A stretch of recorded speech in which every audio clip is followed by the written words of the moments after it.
তো hello guys, আমি তো আমার ডেইলি ব্লগে তোমাদের সকলকে স্বাগতম গাইজ। আজকে আমি আবার চলে এলাম তোমাদের কাছে আরও একটা নতুন ভিডিও নিয়ে। তো গাইজ, সকালবেলা ঘুম থেকে উঠে ব্রাশ টাশ করে নিলাম। আর ব্রাশ টাশ করে নিয়ে কিন্তু সবার প্রথম যে কাজটা করতে হয় সকলকেই, পটু করে নিলাম। আর পটু করে নিয়ে কিন্তু মাথার উপরে এই যে দুটো পাইপ নিয়ে বেরিয়ে পড়লাম মাঠে। তো অনেক দিন ধরে কিন্তু বৃষ্টি হবে হবে করে বৃষ্টি কিন্তু হলো না। আর জমির পাট গাছগুলো কিন্তু প্রায় মরবো অবস্থায় এসে গিয়েছিল। তো ওই কারণেই পাইপ নিয়ে যাচ্ছি এখন, আর গিয়ে কিন্তু পাট বাড়িতে জল দেব। আর ওখানে কিন্তু মিনি চালিয়ে দিয়ে জল যতক্ষণে পড়বে ততক্ষণ কিন্তু জমিতে আবার বাদাম উগড়াতে হবে, ঠিক আছে? তো এখন তো সকালবেলা অনেক কিছুই কাজ আছে। আজকে সারাটা দিনে যা কিছু করব আমার আজকের ব্লগে আমি তোমাদের সঙ্গে শেয়ার করবো গাইজ। আশা করছি আজকের ভিডিওটা তোমাদের খুবই ভালো লাগবে।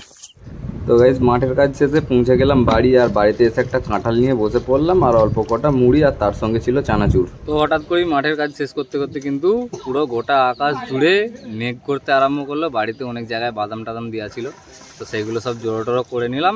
আর মাঠে জল দেওয়া তো ঘুচেই গেল, বাদাম উপড়ানো পুরো যা আমার সাবানটা গড়িয়ে চলে গেল, আর বাদাম উপড়ানো চলে গেল, ঠিক আছে?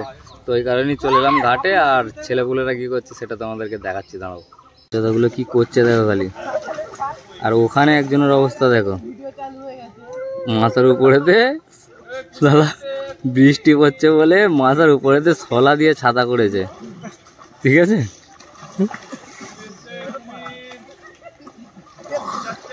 তো গাইস, স্নান টান সেরে নেওয়ার পর কিন্তু বাড়িতে চলে এলাম। আর বাড়িতে আসার পর খাওয়া দাওয়া করে শুয়েই ছিলাম। এখন বেজে গেছে 4:30।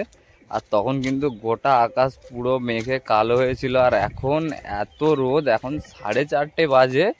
আর রোদের টেম্পার দেখলে কিন্তু মাথা খারাপ হয়ে যাবে, ঠিক আছে? তো এখন কিন্তু আমি আবার বেরিয়ে পড়লাম মাঠে। তখন তো বাদাম উবড়ানোর কিছুই দেখায়নি, তো আবার যাচ্ছি বাদাম উবড়াতে। তখন তো বৃষ্টির কারণে বাদাম উবড়ানো বন্ধ হয়ে গিয়েছিল। যে শুকনো বাদাম ছিল সেই বাদামগুলো তুলতে গিয়েছিলাম, সেটা তোমাদেরকে আগেই বললাম। তো এখন যাই মাঠে।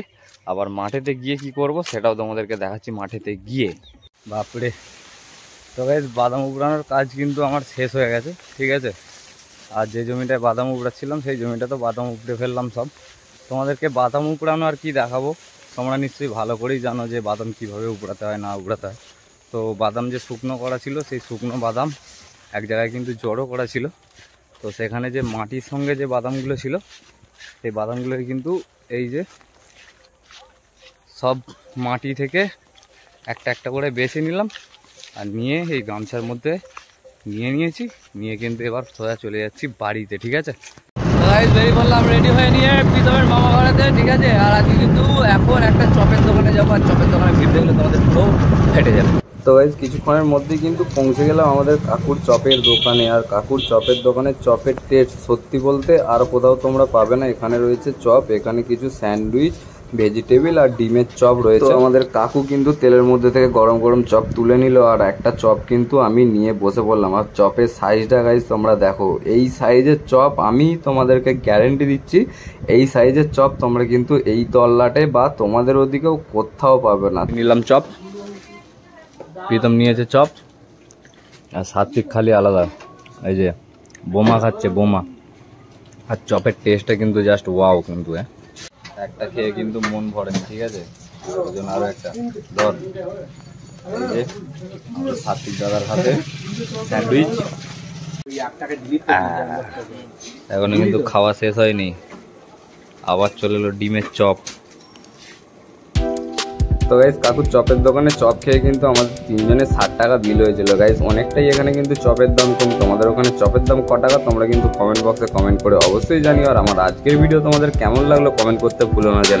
তোমরা ভালো থেকো, সুস্থ থেকো, পরিবারের সকলকে সুস্থ রেখো। তোমাদের সাথে দেখা হচ্ছে পরে আরও একটা নতুন ব্লগ নিয়ে।